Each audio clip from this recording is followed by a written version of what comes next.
बिस्मिल्लाहिर्रहमानिर्रहीम अस्सलामुअलैकुम। आज का जो टॉपिक हम डिस्कस कर रहे हैं दैट इज़ मेन मेमोरी। छोटे छोटे पॉइंट्स हैं, लिख लें अपने पास।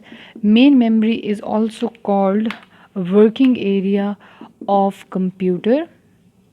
ठीक है, ये अब जो मॉडर्न मेन मेमोरीज़ हैं they are in a form of chip के ऊपर हैं छोटे छोटे cells and these cells are made up of semiconductors and semiconductors आप लोगों ने पढ़े होंगे पी होल्स एंड पता नहीं कौन कौन से होल्स वाले फिज़िक्स के अंदर। ठीक है, तो वो वाले हैं इसके अंदर चिप है, चिप के ऊपर छोटे छोटे सेल्स बने हुए हैं। दो cells are made up of some semiconductor और जो सेल है एक cell that stores only 1 bit. तो जब हमारे पास 8 बिट्स इकट्ठे हो जाते हैं तो वो हमारे पास क्या बन जाता है 1 बाइट हो जाता है। ठीक है, इसके अंदर हो जाता है डेटा स्टोर। अब असेस करने का क्या तरीका है, main memory is byte addressable.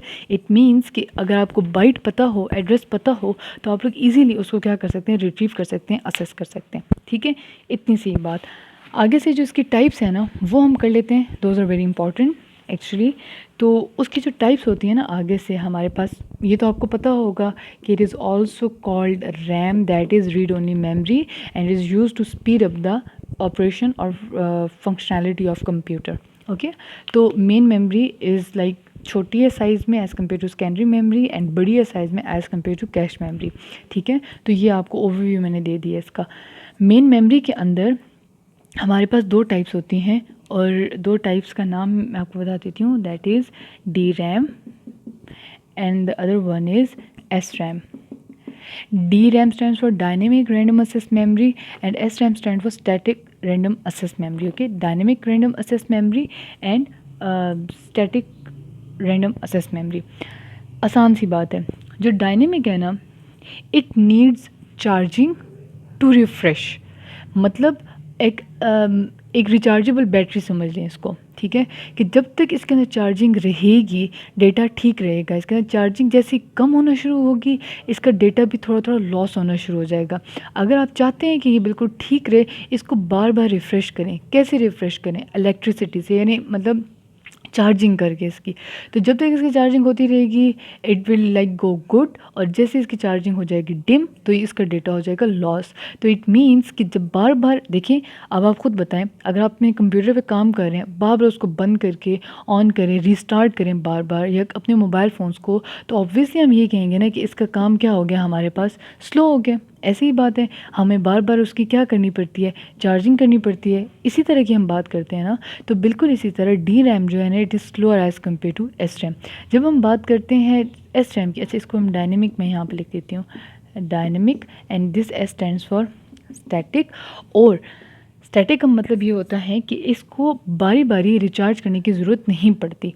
एक दफ़ा रिचार्ज कर दो चल पड़ेगी उसको, मतलब एक ही दफ़ा उसको वो करते हैं, मतलब इसके अंदर चाहिए नहीं होती फ्रीक्वेंट चार्जिंग। ठीक है, डेटा इसके अंदर रिटेन रहता है बड़े लंबे टाइम के लिए, जिसकी वजह से हम ये कहते हैं कि एक तो ये लेस पावर यूटिलाइज़ करती है, प्लस फास्टर होती है, और प्लस इसकी जो मेमोरी होती है दैट इज़ फास्टर। लेकिन एक बात होती है कि एस रैम जो है ना, जाहिर सी बात है इतना अच्छा काम करती है तो वो क्या होगी, एक्सपेंसिव भी होगी। ठीक है, और एस रैम, अब यहाँ पे बात समझने वाली है, अगेन भूल जाती है लोगों को, cash is made up of S RAM. ठीक है, कैश एस रैम से बनी होती है, और इसका ये होता है कि ये एक्सपेंसिव भी होती है और सारा कुछ होता है, इसको रिचार्जिंग ज़रूरत नहीं पड़ती। तो इस वजह से हम कहते हैं कि ये क्या है, हमारे पास फास्टर है, और इसी रैम को यूज़ करके हमारे पास क्या बनती है, कैश भी बनती है। ओके, अब इसके साथ इसकी टाइप्स तो नहीं है लेकिन वैसे रोम की भी टाइप्स हैं, उनको भी साथ साथ क्लियर कर लेते हैं। माइट भी पॉसिबल आ जाए पेपर में, किसी को क्या पता। ओके, टाइप्स ऑफ रोम क्या होती है, हमारे पास सेकेंडरी मेमोरी होती है, हार्ड डिस्क होती है, इस तरह के वर्ड्स इसके लिए यूज़ किए जा सकते हैं। अच्छा, एक बड़ी इंपॉर्टेंट चीज़ जो मुझे अब पता चली है कि लोगों को नहीं पता, तो उसमें मैं आपको एग्जैक्टली एक वीडियो बना के दिखाऊंगी कि ऑक्सिलरी, आपको पता है ऑक्सिलरी मेमोरी कौन सी होती है या फिज़िकल मेमोरी कौन सी होती है। अच्छा, ये करते इसी तरह है कि होती यही है रैम रोम तो 9th क्लास के 8th क्लास के बच्चे को भी पता होगी ना। तो ये सिर्फ नाम बदला देते हैं, फिज़िकल मेमोरी होगी, ऑक्सिलरी मेमोरी होगी, उसके रेलेवेंट क्वेश्चन पूछ लेते हैं, तो वो थोड़ा सा ट्रिकी बना देते हैं, होता नहीं है ट्रिकी वैसे, वो सिर्फ ये होती है, आई एम सॉरी, वो सिर्फ ये चीज़ होती है कि आप लोगों को थोड़ा सा भी आइडिया अगर हो ना तो वो चीज़ आप लोग इजीली सॉल्व कर सकते हैं, ठीक है। तो अब हम बात करते हैं टाइप्स ऑफ रोम। रोम क्या होती है? परमानेंट स्टोरेज मेमोरी होती है, कभी लॉस नहीं होती, मोबाइल ऑन ऑफ करने से लॉस नहीं होती, जो भी चीज़ आप लोगों की स्टोरेज में पड़ी होती है वो रोम की टाइप होती है, ठीक है। ये तो आप लोगों को पता होगा। इसके आगे से फर्दर होती है तीन टाइप्स होती है, लेकिन रैम की कितनी टाइप्स थी? 2 टाइप्स थी। अब प्रोग्रामेबल रीड ओनली मेमोरी, मैंने पूरा नहीं लिखा, P stands for programmable and ROM stands for read only memory. Programmable का मतलब ये होता है, मैं आपको एक छोटी सी इसकी शक्ल बना देती हूँ ताकि आप लोगों को ईजी हो जाए। देखें, आई होप कि आपको ये नज़र आ रहा हो। ये है ना हमारे पास एक डब्बा फॉर इंस्टेंस, और इसको हमने निकाला है एक मशीन से, ठीक है। पीछे बहुत सारे डब्बे आ रहे हैं, और जो मशीन है ना इसके ऊपर कोई ना कोई प्रोग्राम लिखती जा रही है, और जो डब्बा है ना ये प्रोग्राम से जब फिल हो जाता है इस तरह, ये फिल होने के बाद ये बाहर निकल आता है, ठीक है। ये फिल हो गया, ये बाहर निकल आया, और अब इसको हम अगला डब्बा आ गया अभी, ठीक है। इसको हम कहेंगे दिस इज़ पी रोम। क्यों? क्योंकि ये खाली था, इसको हमने फिल किया, अब हम यूज़ करने के लिए भेज रहे हैं। क्या चीज़ डिफरेंट है इसके अंदर? वो ये डिफरेंट है कि अगर यहाँ पे मैं ये कहती हूँ कि फॉर एग्जाम्पल कोई चीज़ मिस हो गई या अब इसके अंदर कुछ मसला है, मैं दोबारा से इसको यहाँ पे नहीं लेके जा सकती, मतलब इसके अंदर कोई ऐसी प्रॉपर्टी नहीं है कि इसको इरेज किया जा सके। ये जैसी है, जैसी बनी है, वैसी ही रहेगी। हाँ, अगर आपका कोई मसला बन गया इसके अंदर, then you have to discard this. ये पूरी उठा के डस्टबिन में डाल दो, और बिन में डालने के बाद एक और लो और उसको अपने हिसाब से प्रोग्राम कर लो, ठीक है। तो प्रोग्रामेबल, सिर्फ प्रोग्रामेबल है। अब अगला देखें, erasable, programmable, read only memory. Erasable, programmable, मतलब कि इसी एग्जांपल को ले लेते हैं कि जिस तरह आपने बनाई एक हार्ड डिस्क आ रही थी, आपने उसके अंदर जी फिल कर दी, इंस्ट्रक्शन फिल कर दी, और अब आपको ये फील हो रहा है कि जी आपकी इंस्ट्रक्शन हो गई कुछ गलत, तो आप इसको करने चाह रहे हैं चेंज। अब जब आप चेंज करना चाह रहे हैं ना इसको, इट मीन्स कि आप इसको चेंज कर सकते हैं, क्योंकि erasable, programmable, read only memory है। आप इसको किस से चेंज करेंगे? Another question, another important question, कैसे चेंज करेंगे? ईपी रोम के अंदर। ईपी रोम के अंदर स्पेशल डिवाइसेस यूज़ होती हैं प्रोग्राम करने के लिए, और अल्ट्रा वायलेट रेज यूज़ होती हैं टू इरेज और to write program in the devices, ठीक है।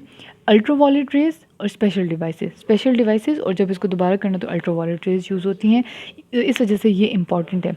अब ई रोम, इलेक्ट्रॉनिकली इरेजेबल प्रोग्रामेबल मेमोरी। इसके अंदर जो हमारे पास डेटा होता है ना, that data is stored like with the help of electrical pulses, ठीक है।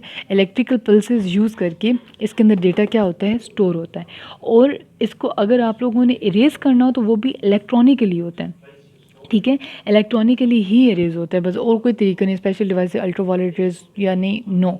सिर्फ आपने अगर उसको चेंज करना है, you have to change it electronically, okay.